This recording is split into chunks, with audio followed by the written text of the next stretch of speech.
Hey guys, how are you today? Quick rant before we dive into today's chaos. As some of you might have noticed, YouTube's algorithm has decided I'm not special anymore. Shocking, I know. So now if you don't like, comment, or do a little backflip in the algorithm's honor, this video might just vanish into the void, never to be seen again. Seriously though, even a hi or "this is wild" in the comments helps way more than you think. It tells YouTube, hey, people actually like this channel. Maybe don't hide it from everyone. That can really help push my videos out to a wider audience, not just to my subscribers. So if you enjoy these stories and want to support the channel, that's the best way to do it. Now grab a drink, get comfy, and enjoy the drama. You won't want to miss this one. This is going to be a long one, and it's as messed up as it sounds. I'll try to keep it as concise as possible, but there's a lot to unpack here. I don't care if anyone believes this or not. It's just so insane that I need to get it off my chest. Also, I'm not going to sugarcoat anything, but I'll avoid any details that could identify me to those who don't already know the situation. I'm a 32-year-old guy, and up until a few months ago, I was engaged to my girlfriend of 5 years. We'll call her Sarah. My younger brother, let's call him Mike, is 29 and has always been the golden child in our family. To really understand the depth of this betrayal and why it's hit me so hard, I need to give you some background on my family and how we got to this point. Growing up, Mike could do no wrong in our parents' eyes while I was constantly criticized and punished for the smallest things. This wasn't just typical sibling rivalry or slight favoritism. It was blatant and extreme. Mike would break something and I'd get blamed. He'd start a fight and I'd be the one grounded. If we both got straight A's, he'd get a new video game console while I'd get a pat on the back and told to keep it up. Our parents, let's call them Tom and Linda, always had an excuse for their behavior. Mike's younger. He needs more attention. You're the older one. You should know better. Mike's just more sensitive. We have to be careful with him. It was a constant barrage of double standards and gaslighting that left me feeling worthless and unloved in my own home. As we got older, the favoritism only grew more. When I got into a good college on a partial scholarship, my parents barely acknowledged it. But when Mike decided to go to community college, they threw him a huge party and bought him a car to commute with. Never mind that I'd been biking 5 miles each way to my part-time job for years. I moved out as soon as I could to escape the toxic environment at home. I put myself through college working 2 jobs and taking out loans. Meanwhile, Mike dropped out after a semester, claiming college wasn't for him. Our parents supported his decision fully, praising him for knowing himself and not conforming to societal expectations. They even bankrolled his series of failed business ventures over the next few years. Despite the distance I tried to put between myself and my family, they always found a way to pull me back in. Holiday dinners were a nightmare of subtle jabs and not-so-subtle comparisons. Oh, you're still at that entry-level job? Well, Mike's thinking of starting another business. He's so entrepreneurial. Never mind that I was actually building a stable career while Mike was burning through our parents' retirement fund. I tried to maintain a relationship with Mike despite everything. He was still my brother after all, but it was always one-sided. I'd reach out, try to connect, and he'd either ignore me or find some way to turn the conversation into a competition he could win. If I got a promotion, he'd suddenly have a big opportunity coming up. If I started dating someone, he'd miraculously be in a serious relationship too. It was during one of my attempts to reconnect with Mike that I met Sarah. She was a friend of one of his short-lived girlfriends, and we hit it off immediately.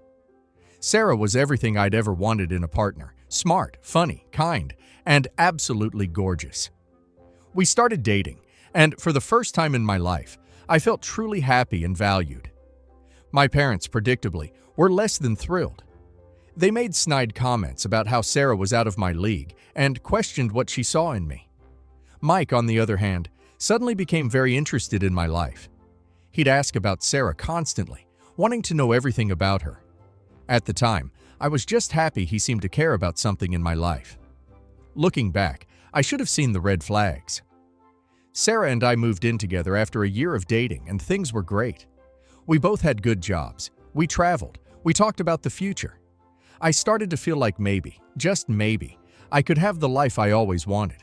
Successful career, loving partner, maybe even kids someday. I proposed to Sarah on our 4th anniversary. It wasn't anything flashy, just a quiet dinner at home and a heartfelt speech. She said yes, and I felt like I was on top of the world.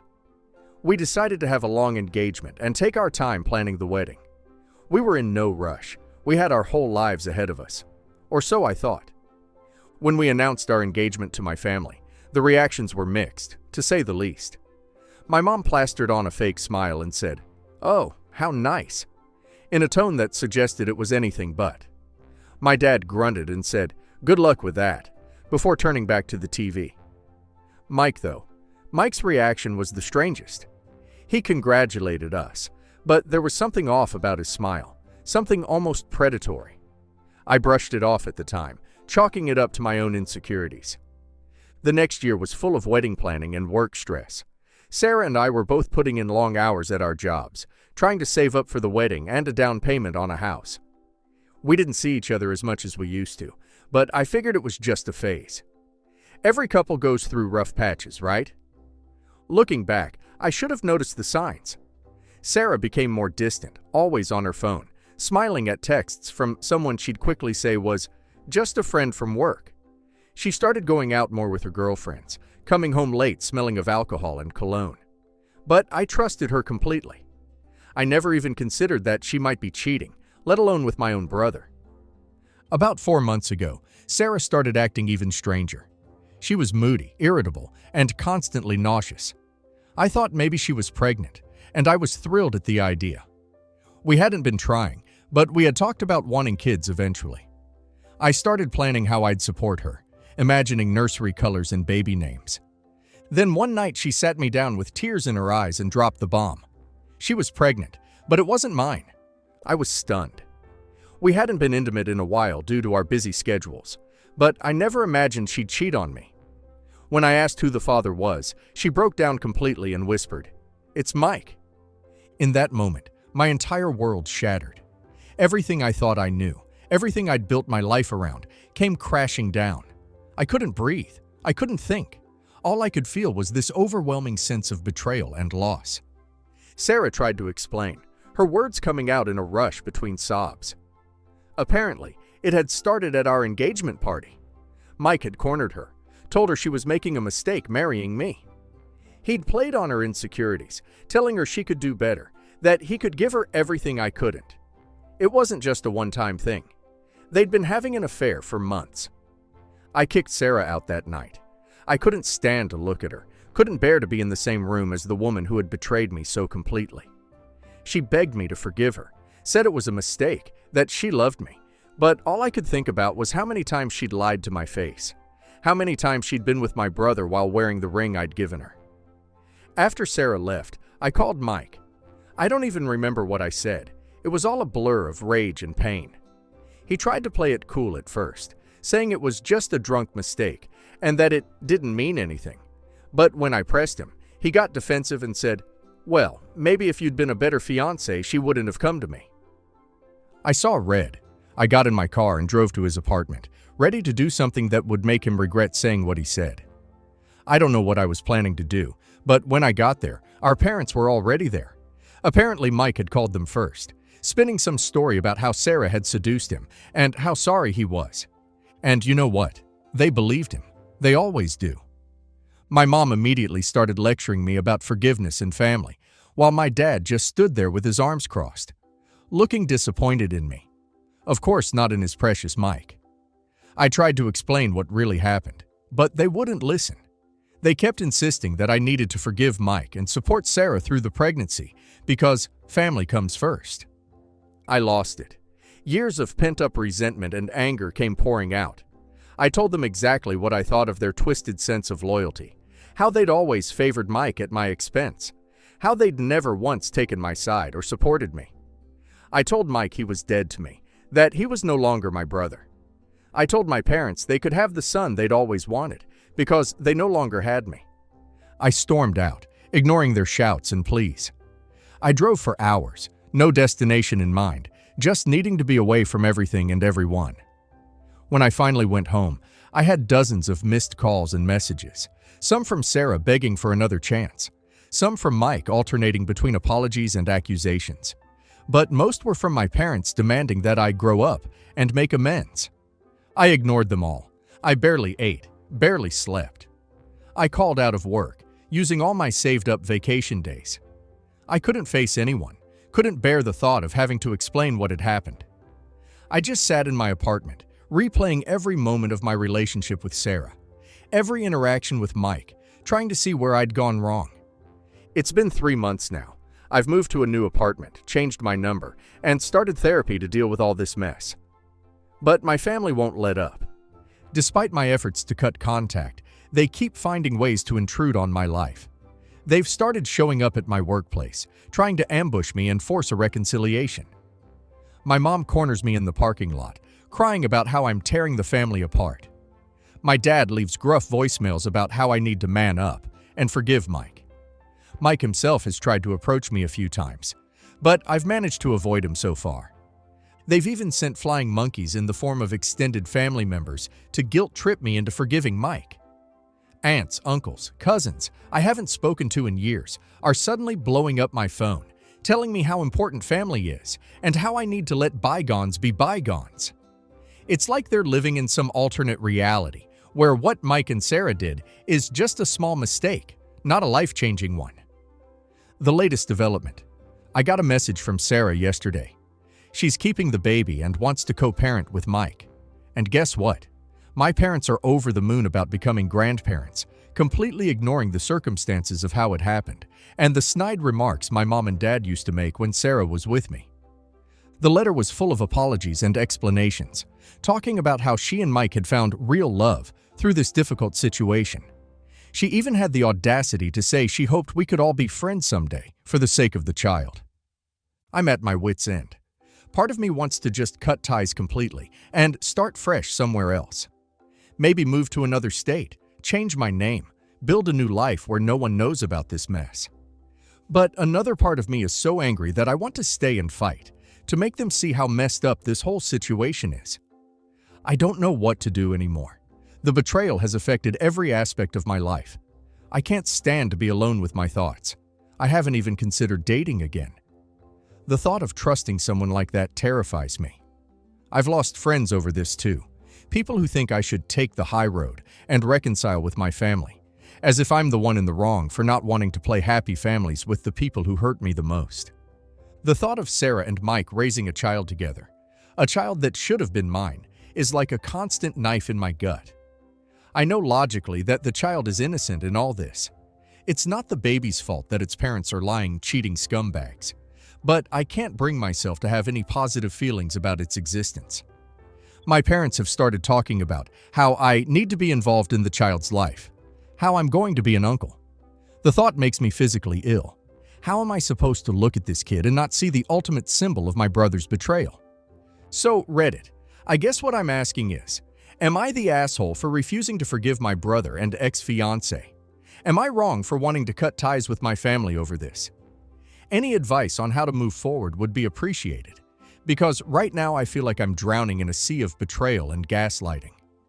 I know this was long, and if you've read this far, thank you. Just writing all this out has been cathartic in a way. I don't know what I expect to gain from posting this. Validation maybe, advice, or maybe just the chance to scream into the void and have someone, anyone, hear me. Edit. Holy crap, this blew up overnight. Thank you all for the support and advice. I'm overwhelmed by the response, and it's going to take me some time to read through all the comments. But I wanted to address some common questions. 1. Yes, I've spoken to a lawyer about a restraining order against my family. It's in progress. 2. No, I'm not planning on having any contact with the baby. It's not the kid's fault, but I can't be involved without losing my sanity. 3. For those asking about my job, I've already spoken to HR about the situation. They're aware and supportive. They've increased security at the front desk and given me the option to work from home more often. I'm grateful for their understanding. 4. Many of you have asked if I've considered moving to another city or state. It's definitely something I'm thinking about. My company has offices in several other cities, so a transfer might be possible. I'm weighing the pros and cons. 5. To those suggesting DNA tests, Sarah admitted the affair, and the timeline matches up. I have no reason to believe the child isn't Mike's. Even if by some miracle it turned out to be mine, I'm not sure I could ever look at that child without thinking of this. 6. I've been overwhelmed by the number of people sharing similar stories. It's heartbreaking to know how common this kind of betrayal is, but it's also oddly comforting to know I'm not alone. Thank you all for your vulnerability and sharing. 7. To the person who asked if I've considered legal action against Mike for alienation of affection. I looked into it, but unfortunately it's not recognized in my state. Even if it was, I'm not sure I have the energy for a legal battle right now. 8. Several people have pointed out that Mike's behavior sounds narcissistic. I've started reading about narcissistic personality disorder, and a lot of it rings true. It's helping me understand, though not excuse, some of his actions. 9. For those asking about Sarah's family, they're as shocked and disgusted as you'd expect. They've cut contact with her and have reached out to offer their support to me. It's a small comfort, but I appreciate it. 10. To the person who asked if I thought about having kids of my own someday. Honestly, this whole experience has made me question whether I want to have a family at all. But I'm trying not to make any big decisions while I'm still processing everything. I'll update if anything significant happens. But for now, I'm focusing on healing and moving forward. Thanks again, Reddit. You've helped more than you know. Your support and advice have given me a lot to think about and have honestly been a lifeline during this difficult time. I may not be able to respond to every comment, but please know I'm reading them all, and they're helping me feel less alone in this. Update 1. Hey Reddit, it's been about 2 weeks since my last post, and it's been a complete roller coaster. First off, thank you all again for the overwhelming support and advice. I never expected my post to blow up like that, and reading through all your comments has been both heartbreaking and oddly comforting. It's messed up how common this kind of betrayal is. The past couple of weeks have been intense, to say the least. Remember how I mentioned I was working on getting a restraining order? Well, that turned into a whole ordeal. My lawyer submitted the paperwork, and we had a hearing scheduled.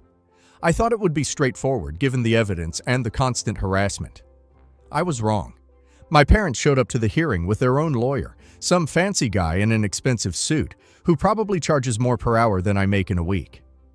They tried to paint me as the unstable one, claiming I was tearing the family apart over a simple misunderstanding, as if Mike accidentally tripped and fell into my fiancée. The judge thankfully wasn't buying it.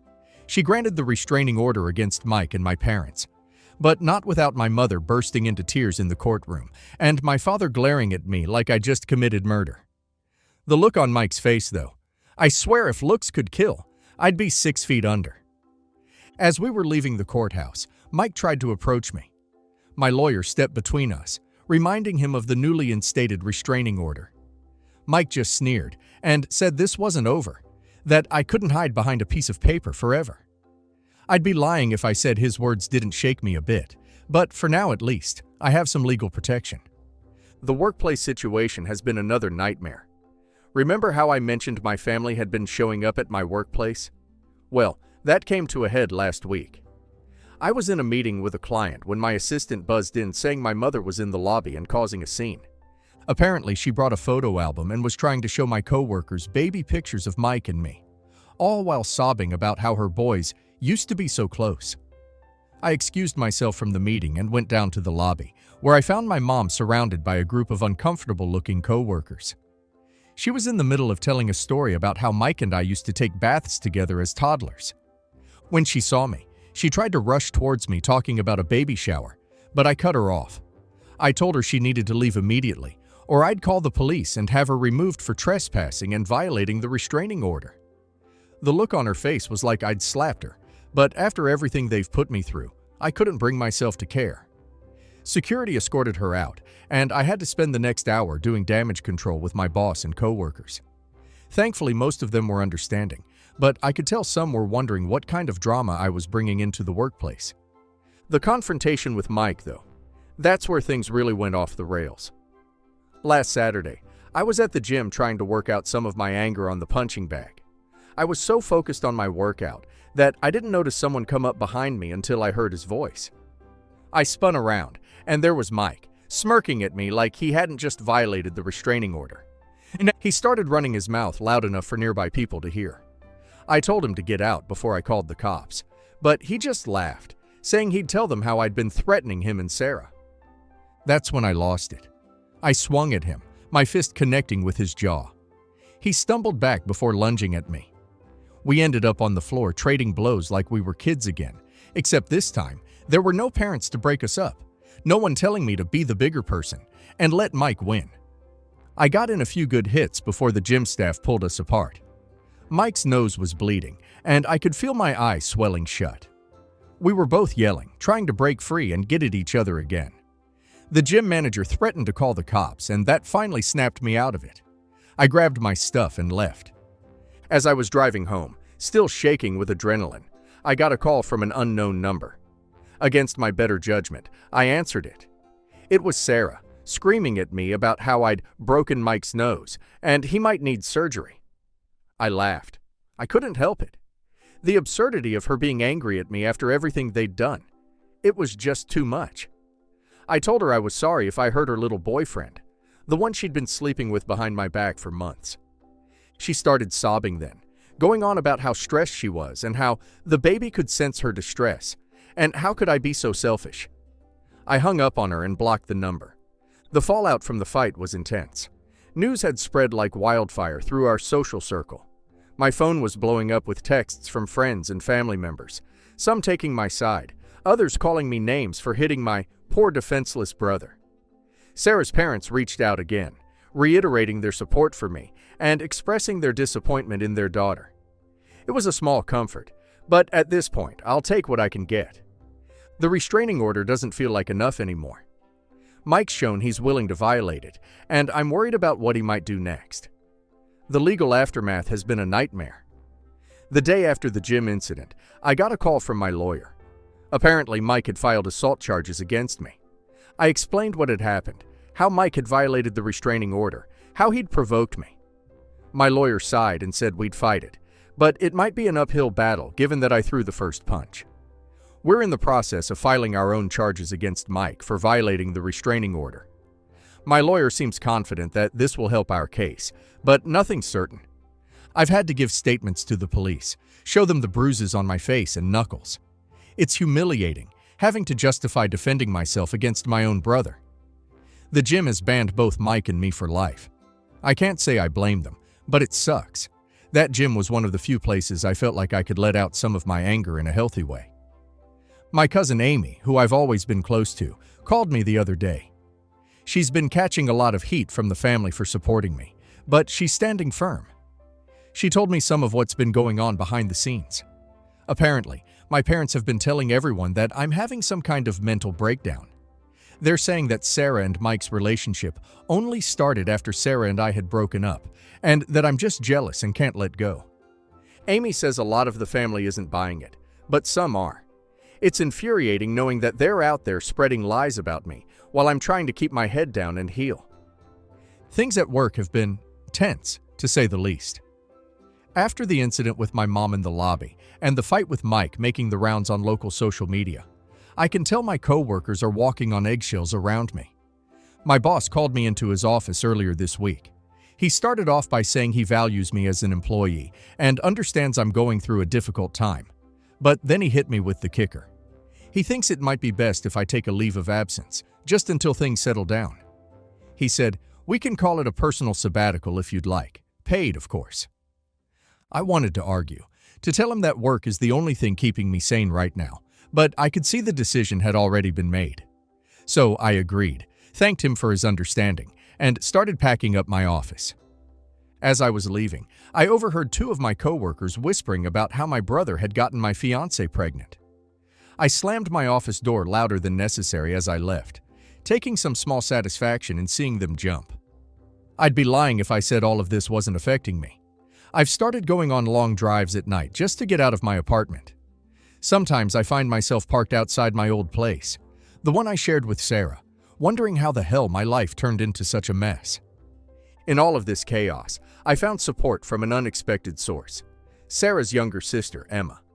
Emma reached out to me through social media, apologizing for her sister's actions and offering her support. At first, I was wary. What if this was some kind of trick? But after talking with her, I realized she's just as disgusted by Sarah's behavior as I am. She's been feeding me information about what's going on in Sarah and Mike's world. Apparently, they've moved in together, playing house like they didn't just blow up multiple lives to be together. Emma says Sarah's been trying to paint herself as the victim in all this, crying to anyone who will listen about how she never meant to hurt anyone, and how she and Mike are soulmates who found each other against all odds. It makes me sick to my stomach, but I'm grateful to Emma for keeping me in the loop. Knowledge is power after all, even if it's knowledge I'd rather not have. The social media situation has been another nightmare. I've always been a pretty private person when it comes to social media, but this whole situation has thrust me into an unwanted spotlight. Someone, I suspect one of Mike's friends, posted about our gym fight on a local Facebook group. The post didn't use our names, but it described the situation in enough detail that anyone who knows us could figure it out. The comment section turned into a battleground. Some people were defending me, saying Mike got what he deserved. Others were calling me unstable and saying I need to be locked up. And then I made the mistake of reading through some of the comments one night after a few too many beers. Big mistake. I ended up throwing my phone across the room, hard enough to crack the screen. I've since deactivated most of my social media accounts. I can't deal with the constant notifications, the messages from people I haven't talked to in years, suddenly wanting to know all the juicy details of my personal life. With everything that's happened, I've realized I can't stay in this city anymore. There are too many memories, too many chances of running into Sarah or Mike or my parents. I've started looking into transfers within my company. There's an opening in our Seattle office that looks promising. It's not ideal. I've never been a fan of constant rain. But at this point, I'd move to the moon if it meant getting away from all this drama. I haven't made any final decisions yet, but the idea of a fresh start is becoming more and more appealing. New city, new apartment, new life. A place where no one knows me as the guy whose brother knocked up his fiancée. My parents have been suspiciously quiet since the restraining order was granted. I'm waiting for the other shoe to drop, for them to find some new way to try and force their way back into my life. Sarah's been spreading the news about her pregnancy far and wide. Emma tells me she's been posting constant updates on social media. Ultrasound pictures, belly shots, the works, always with a caption about how blessed she and Mike are, how excited they are to start their family. Each new piece of information feels like a fresh wound, reopening the hurt just when I think I'm starting to heal. So that's where things stand now. 2 weeks ago, I thought my life couldn't get any more messed up, but somehow it has. I'm still angry, I'm still hurt, but I'm also tired. Tired of defending myself. So, Reddit. I guess this is less of an update and more of a cry into the void. I'm not even sure what I'm asking for at this point. Advice? Sympathy? A time machine so I can go back and never introduce Sarah to my brother. Whatever happens next, I'll try to keep you all updated. Your support has meant more to me than you can know. It's good to be reminded that there are still good people out there, even when it feels like my whole world is full of betrayal and lies. Final update. Hey Reddit, it's been a week since my last update, and I'm back with what I hope will be my final post on this whole mess. First off, I want to thank everyone for their support and advice throughout this ordeal. Your words have been a lifeline during the darkest moments of my life. So, where to begin? A lot has happened in just 7 days, and I'm still trying to process it all. I guess I'll start with the biggest news. I'm moving. Yeah, that's right. I took the plunge and accepted a transfer to our Seattle office. It wasn't an easy decision, but after everything that's gone down, I knew I needed a fresh start. The decision came after a particularly rough day last week. I had just gotten back from another meeting with my lawyer about Mike's assault charges when I found a letter in my mailbox. It was from Sarah. I almost threw it away without opening it, but curiosity got the better of me. Inside was an ultrasound picture and a handwritten note talking about how excited she and Mike were about their baby. She went on about how she hoped I could find it in my heart to be happy for them, and how the baby would love to have its uncle in its life. I saw red. Before I knew what I was doing, I had grabbed my phone, unblocked Sarah, and dialed her number. She picked up on the second ring and I just let loose. I told her exactly what I thought of her, Mike, and their happy little family. I told her she was delusional if she thought I'd ever want anything to do with that kid, and that as far as I was concerned, she, Mike, and the baby could all go to hell. It wasn't my finest moment, but it felt like I'd finally said all the things I'd been holding back. That's when I knew I couldn't stay in the city anymore. I called my boss that same night and told him I wanted to take the transfer to Seattle. He seemed relieved, to be honest. I think he was worried about how all this drama might affect the company. He promised to fast-track the paperwork, and by the next morning it was official. I had 2 weeks to pack up my life and move across the country. The news of my move spread quickly through my family and social circle. My parents, predictably, were furious. They showed up at my apartment unannounced, again violating the restraining order, to try and talk me out of it. My mom was crying, saying I was abandoning the family. My dad was red-faced and yelling about how I was being selfish and immature. I didn't engage. I just called the police and had them removed for violating the restraining order. As they were being escorted out, my mom shouted that I would regret this, that family was everything, and I was throwing it all away. I just closed the door and went back to packing. Mike's reaction was different. He didn't try to contact me directly, probably because of the pending legal issues, but he put up a long post on social media about how some people can't handle seeing others happy, and how he and Sarah were rising above the hate to focus on their new family. It was clearly aimed at me, trying to paint himself as the victim. I'll admit it stung to see how many people liked and commented in support of him, but I reminded myself that their opinion doesn't matter. They don't know the truth. Sarah's reaction was the most surprising. After our phone call, she reached out to her sister Emma, who, if you remember, had been keeping me in the loop about what was going on with Sarah and Mike. Apparently, my words had hit home harder than I expected. Emma told me that Sarah had broken down, admitting that she knew what she and Mike had done was wrong, and that she was terrified of the future. My cousin Amy, bless her, offered to help me pack. She even told me more about what's been happening with the family. Amy told me that my aunt, my mom's sister, had a big blow-up with my mom, calling her out for always favoring Mike and pushing me away. It got pretty ugly, with my aunt saying that my mom and dad were reaping what they'd sown, with their years of favoritism. I can't say I'm not a little satisfied to hear that someone is finally calling them out on their behavior. The legal situation is still ongoing, but my lawyer assures me that my move won't affect anything. We're still pressing charges against Mike for violating the restraining order, and we're fighting the assault charges he filed against me. My lawyer seems confident that the judge will see through Mike's bullshit, especially given his history of violating the restraining order. The fact that I'm moving across the country should also help demonstrate that I'm not a threat to Mike, which might help get his charges dismissed.